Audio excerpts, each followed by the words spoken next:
Kung totoo nga daw na may history etong ating Pangulo na nagdroga, sabihin na natin noong or bago pa man siya maging presidente, eto bang si pagsisiwalat na ito ni Amy Marcos, etong pasabog na ito ni Amy Marcos, eto ba daw ay magiging grounds para ma-impeach si PBBM? Ito po ang kasagutan.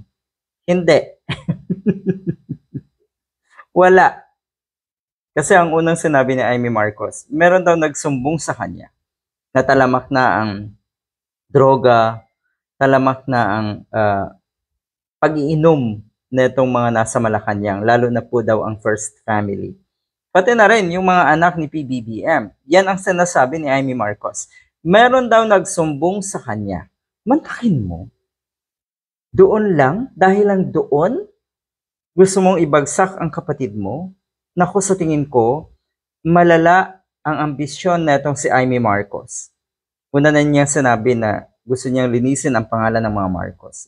Gusto kasi siya mismo ang aangat. Siya mismo ang magiging presidente. Yan daw ang nakikita ng maraming nasa paligid ni Amy Marcos. Pati na rin ang mga kaibigan nga ng mga Marcos. Yan din po ang sinabi ni Sandro Marcos kayang ilaglag ang family nila para lang sa sariling ambisyon nga na itong si Amy Marcos. Ganyan kalala etong mga agaw ng asawa na ito.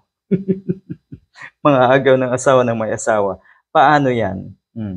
Yun lang.